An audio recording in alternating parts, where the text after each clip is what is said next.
ये कहानी एक सच्ची घटना पर आधारित है, जहां एक प्रेग्नेंट औरत दुश्मन देश के कुछ बेरहम सैनिकों के बीच फंस जाती है। हालांकि वह औरत कुछ समय तो संदूक में रहकर अपने आप को छुपा लेती है, लेकिन आखिरकार उन सैनिकों को इसका पता चल जाता है। इसके बाद क्या वह महिला सरवाइव कर पाती है, जानने के लिए बने रहिए वीडियो के एंड तक। साल था 1941। आम दिनों की तरह साइबेरिया में इस साल भी बहुत कड़ाके की ठंड पड़ रही थी, जिसका कारण था बहुत ज्यादा बर्फबारी होना। इस बीच नाजी सैनिक एक कपल को पकड़ कर लाते हैं, क्योंकि उन सैनिकों को इस बात का शक होता है कि ये लोग जासूस होते हैं और उनके देश के लिए खतरा बन सकते हैं। तो शायद गोली मारने की वजह से उन्हें इस जगह लाया गया होगा, और होता भी ऐसा है। उनको जैसे ही गोली मारने वाले होते हैं या हिटलर की तरह दिखने वाला आदमी बताता है कि वह एक जासूस नहीं बल्कि एक स्टेज एक्टर है, जो सैनिक अस्पताल में जाकर अपनी परफॉर्मेंस से लोगों का मनोरंजन करता है। फिर उससे कहा जाता है, अगर तुम स्टेज एक्टर हो तो चलो यहाँ पर कुछ अपनी कलाकारी दिखाओ, इसके बाद शायद तुम्हारी जान बच जाए। असल में वह आदमी वाकई में एक स्टेज एक्टर होता है या फिर ढोंग कर रहा होता है, ये तो आपको आगे पता चल ही जाएगा। लेकिन अभी इसका सीन क्या है यहाँ देख लीजिए। वह अपनी पत्नी को हक करता है और इसके बाद एक बेसुरा गाना गाने लगता है। वह गाना इतना बेसुरा होता है कि सामने वाले को समझ ही नहीं आ रहा था कि वह गाना गा रहा है या उसे डांट रहा है।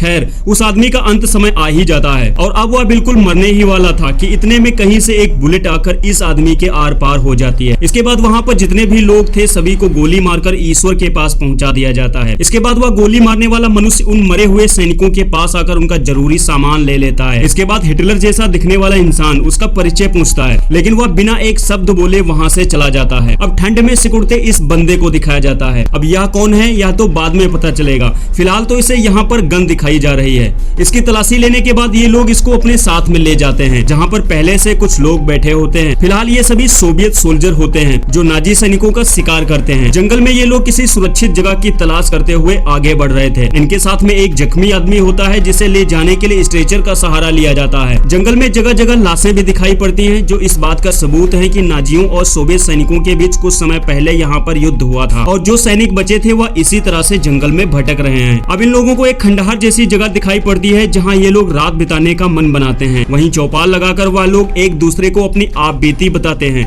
इस बीच वे लोग देखते हैं उनके उस घायल साथी की मौत हो चुकी है। इधर नाजी लोग जंगल में हुए कत्लेआम को लेकर एक ही शख्स की तरफ अपने शक की सुई घुमाते हैं, जिसको उन लोगों ने रेड घोस्ट नाम दिया था। फिलहाल अभी तक तो उसे पकड़ने में नाकाम रहे थे और अब उन लोगों को पकड़ने की जिम्मेदारी इस इंसान को दी जाती है। इधर इन लोगों को जंगल में भटकते हुए कई दिन हो चुके थे और उन्हें जोरों की भूख लगी थी। इसके लिए वो एक घर की तलाश में होते हैं जहां उन्हें खाना पानी मिल सके। इस बीच वे सब एक घर में पहुंचते हैं जहां उन्हें कुछ टेबल पर खाना रखा हुआ दिखाई पड़ता है, लेकिन इसे खाने से पहले उनका एक साथी इन्हें खाने से रोकता है, क्योंकि उन्हें शक था इस खाने में जरूर किसी ने जहर मिलाया होगा, क्योंकि इस तरह से टेबल पर कोई खाना नहीं रख सकता। उनकी टीम में बेरा नाम की एक औरत भी होती है जो प्रेग्नेंट है और उसे अब आराम की जरूरत है। उनकी टीम में एक ऐसा मनुष्य भी होता है जो खाने से ज्यादा दारू की तलाश में रहता है और वह यहाँ भी इधर उधर अलमारी में दारू ढूंढता है। उनकी टीम के बाकी लोग घर के आसपास इधर उधर की हर चीज तलाश करते हैं ताकि उन्हें किसी प्रकार का खतरा ना हो, लेकिन तभी उन्हें अंदर एक लाश दिखाई पड़ती है,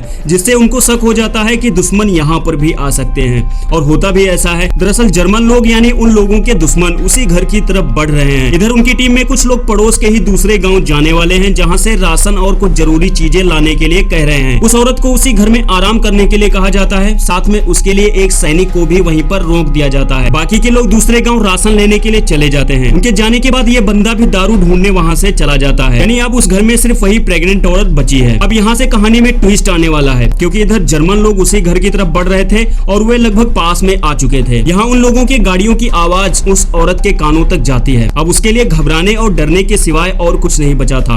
अब वे जर्मन लोग वहाँ चप्पे चप्पे की तलाशी लेते हैं। इसके बाद वे सब उसी कमरे में जाते हैं जहाँ टेबल पर खाना रखा हुआ था, और यह आदमी कहता है कि इस खाने में हमने जहर मिला दिया था ताकि कोई रसियन सैनिक भटकाकर यहाँ तक पहुंचा भी तो लालच में आकर अगर खाना खा गया तो वह मौत की नींद सो जाएगा। वे सब उस कमरे में बातें करते हैं। उनका कमांडर कहता है, मुझे बहुत जोरों की भूख लगी है और मेरे लिए खाने की व्यवस्था की जाए। इस बीच बेरा संदूक में छुपकर उन सबकी बातें सुन रही थी। इधर सभी रसियन सिपाही राशन लेने के लिए जाते हैं। तब तक उनके पीछे वही सैनिक जाता है जिनको वे लोग घर छोड़ आए थे। वह कहता है कि जर्मन लोग आ चुके हैं और मैं वहां से इसलिए भाग आया क्योंकि कम से कम 30 जर्मन हैं और मेरे पास सिर्फ 20 गोलियां, मैं उनका कुछ नहीं बिगाड़ पाता। अब इन लोगों के पास एक सबसे बड़ी समस्या खड़ी हो जाती है। दरअसल बेरा नाम की वह प्रेग्नेंट औरत वहीं पर उन सैनिकों के बीच अकेली फंस चुकी है। अब यहाँ ये लोग उस घर से काफी दूर एक जगह बैठकर प्लान बनाने लगते हैं कि किस तरह से बेरा को उस घर से निकाला जाए। बेरा संदूक में छिपकर लगातार उन सबकी बातें सुन रही थी और उस घर के बाहर कुछ सैनिक अपने कमांडर के लिए खाने की व्यवस्था कर रहे थे। इधर उनकी टीम में इस लड़के के मन में तो कुछ और ही प्लान चल रहा था। दरअसल बेरा से मिलने के बाद इस लड़के के अंदर बेरा के लिए कुछ ज्यादा ही हमदर्दी जाग उठी थी। ये लोग लगातार दूरबीन से उन जर्मन लोगों पर नजर बनाए हुए थे। वे सब रेड घोस्ट के बारे में बात करते हैं जो मुसीबत आने पर कहीं भी आकर दुश्मनों का खेल खत्म करके वापस चला जाता है। हालांकि वह कैसे काम करता है आप इस कहानी के शुरुआत में जान चुके हैं। अब इन लोगों को एक ही सहारा था कि शायद रेड घोस्ट आकर उन सबकी मदद कर दे। इधर गुंठर नाम के इस जर्मन सिपाही को संदूक से कुछ आवाज सुनाई पड़ती है। इस पर वह संदूक खोलकर देखता है तो उसे वह औरत देखती है। हालांकि गुंठर दयालु किस्म का आदमी लग रहा था और उस औरत को देखने के बाद वह संदूक बंद करके वापस जा रहा है, लेकिन वह जर्मन कमांडर उसे बुलाता है और संदूक में कौन सी चीज होने की बात पूछता है। अब संदूक खोल दी जाती है जिसमें बेरा छुपी हुई थी। उस जर्मन कमांडर को लगता था यह गुंथर की बीबी है जिसे उसने संदूक में छिपा दिया होगा। इसके बाद उसे बाहर निकालकर उससे प्रेगनेंसी टाइम को लेकर पूछा जाता है और वह कहती है कि उसका 8वां महीना चल रहा है। हालांकि बेरा रसियन बोलती है, उसे जर्मन समझ नहीं आ रही थी। इस पर कमांडर द्वारा पूछे गए हर सवाल को गुंथर रसियन में कन्वर्ट करता है। इससे बेरा उसका आंसर देती है। इस बीच वो ये भी बताती है कि यह असल में उसका घर ही है। अब कहते हैं ना, हर घर में हर टीम में नोक में फोक निकालने वाला एक इंसान भी होता है, तो ये शख्स उसी कैरेक्टर में है। वह बेरा पर शक करता है और उसे लगता है कि वो झूठ बोल रही है। अगर यह घर उसका है तो उस घर में उसकी तस्वीर भी होनी चाहिए, जो कि नहीं है।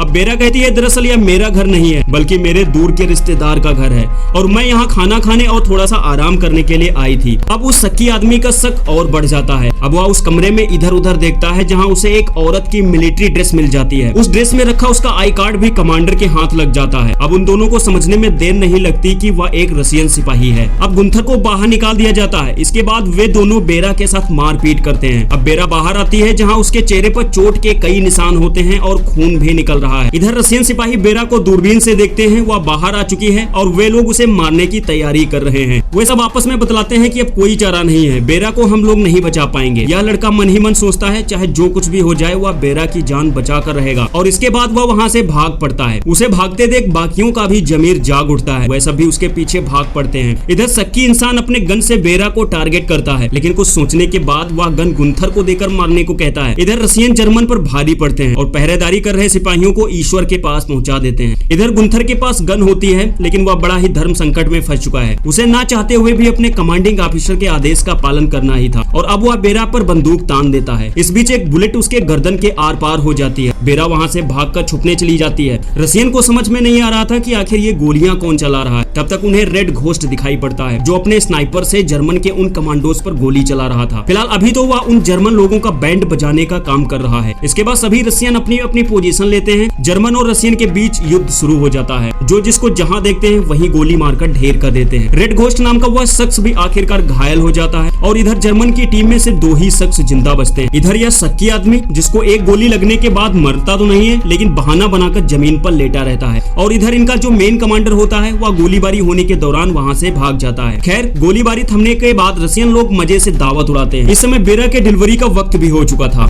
और वह इस बारे में सबको बता रही है। अब इस काम के लिए सभी उसकी मदद करते हैं और फिर बेरा एक बच्चे को जन्म देती है। उधर वह भगोड़ा कमांडर अपने यूनिट के पास जाता है और पूरी घटना के बारे में बताता है। अब जर्मन फोर्स उन रसियन सैनिकों पर आक्रमण करने आ जाती है। इधर ये रसियन लोग भी युद्ध की तैयारी शुरू कर चुके हैं। खैर दोनों गुटों के बीच युद्ध शुरू हो जाता है। दोनों तरफ से गोलियां चलने लगती हैं। हालांकि जर्मन सैनिकों की तादाद ज्यादा होने के कारण रसियन सैनिक समझ चुके थे कि शायद ये युद्ध उनके जीवन का आखिरी युद्ध हो। इसके बाद भी वे सब जर्मन सैनिकों को चुन चुन कर मार रहे थे। इस गोलीबारी में दोनों गुटों के कई सैनिक मारे गए थे और अब रेड घोस्ट और जर्मन टीम के कमांडर का मुकाबला होता है जो गोली से नहीं बल्कि हाथापाई से शुरू होता है। इस मुकाबले में दोनों बुरी तरह से घायल हो चुके हैं। इस बीच वह जर्मन कमांडर रेड घोस्ट को अपने पिस्तौल से गोली मारने वाला है, लेकिन तब तक रेड घोस्ट उसे एक धारदार हथियार से मौत की नींद सुला देता है, लेकिन पीछे से उसको भी एक गोली लग जाती है। इस तरह रेड घोस्ट भी मारा जाता है और यह गोली मारने वाला वह शक्की आदमी होता है जो मौत का बहाना करके अभी तक जमीन पर पड़ा हुआ था और वह शायद इसी मौके के इंतजार में ही था। वह रेड घोस्ट को मारने का जश्न मना रहा था, लेकिन इस बीच उसे भी एक गोली चीरकर पार निकल जाती है। खैर अब युद्ध समाप्त हो चुका है और सभी एक दूसरे का हालचाल लेने लगते हैं। अब यहाँ पर फिर से हम लोगों के सामने कुछ वैसा ही दृश्य आता है जो इस कहानी के शुरुआत में आया था। यहाँ पर भी जर्मन सैनिक उसी हिटलर की तरह दिखने वाले शख्स को पकड़ कर लाते हैं और कुछ उसी तरह के सवाल उससे पूछे जाते हैं। साथ ही रेड घोस्ट के बारे में भी उसे सवाल करते हैं। वह शख्स फिर से बताता है कि मैं एक आर्टिस्ट हूँ जो सैनिक अस्पताल में जाकर लोगों का मनोरंजन करता हूँ। लेकिन इस बार जर्मन सैनिक पहले से ज्यादा होशियार हो चुके थे।